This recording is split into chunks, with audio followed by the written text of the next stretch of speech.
Salut Pierre. Oui, bonjour Eric. Tu es quoi, gilet jaune? Qu'est-ce que tu fais dans la vie? Alors, au départ, moi je suis étudiant Étudiant, et j'étais gilet jaune le départ, on va dire le 17 novembre. le Parce que moi 17 au départ, novembre. le mouvement des gilets jaunes, quand il y a eu les vidéos de Jacqueline Gouraud, Parle qui a bien été... en face de ton téléphone, s'il te plaît, Pierre. Oui, c'est bon là. C'est bon. Oui, donc je disais qu'au début, quand il y a eu le mouvement des gilets jaunes qui s'est créé, la vidéo de Jacqueline Gouraud, c'était sur un point qu'on a complètement oublié maintenant, c'était sur le carburant. Je veux dire, c'était moi le carburant, quand je vois le 95 qui est près de chez moi à 1,46, à 1,54, le gasoil à 1,46, bah, je me dis concrètement, les gilets jaunes du début, on a complètement été oubliés.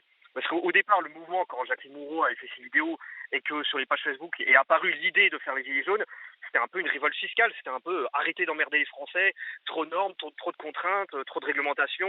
Il y avait déjà eu les 80 km/h, il y avait eu le contrôle technique en mai dernier, donc il y a bientôt un an. Et là, le carburant, bah, c'était la goutte d'eau qui faisait déborder le vase. Donc au départ, l'élément qui a créé, on va dire, les gilets jaunes du départ, c'était le carburant. Oui. Et puis après, Est-ce que tu fais partie, Pierre, de ceux qui estiment, et encore une fois, j'ai vu ça émerger sur les télés, les chaînes d'infos il y a quelques jours, que les gilets jaunes, maintenant, il y en a plus, sont des ultra jaunes. ah, moi je dirais même autrement, c'est les gilets rouges. C'est Hmm. des anarchos, des communistes, des syndicalistes, des trotskistes, c'est toute l'extrême gauche, Antifa, Black Blocs et compagnie. Pour moi, l'erreur historique du mouvement, ça a été de s'urbaniser. Quand le mouvement était rural, la ruralité, c'est France périphérique. Dès que le mouvement s'est urbanisé, ça a été très défavorable aux gilets Intéressant. jaunes du départ. Hmm. Et puis après, très vite, dès que ça s'est urbanisé, bah, l'extrême gauche a repris le dessus. En fait, si tu veux, moi, si je veux faire vraiment une chronologie, le 17 novembre, donc les Gilets jaunes du départ, soutenus par la majorité des Français. Ça a duré une dizaine de jours. Et puis le mercredi, 10 jours après le 17 novembre, quand il y a eu le premier débat sur LCI, le soir-là, on a vu les 8 porte-paroles.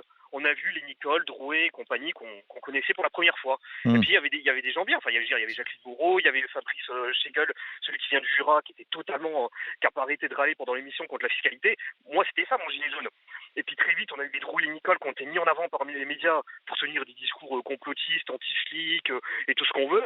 Et puis après, très vite, l'extrême gauche a pris le dessus dans les manifestations parisiennes. Donc on va dire au mois de décembre, c'était l'entre-deux. Puis depuis janvier, le mouvement est complètement devenu Ouais.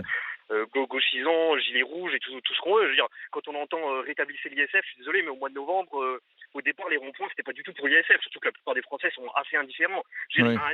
il y a un an et demi, quand Macron a supprimé partiellement l'ISF, il n'y a pas eu des millions de Français qui sont descendus dans la rue. Donc c'est Ouais. la preuve que l'extrême gauche a bien récupéré le mouvement. Et là, je leur dis bah bravo, parce que les gilets jaunes du départ, on s'est fait voler nos revendications.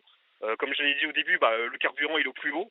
Et pendant ce temps-là, bah, on a des revendications qui concernent personne, mais qui sont mises en avant par les médias. Et moi, ça me dégoûte.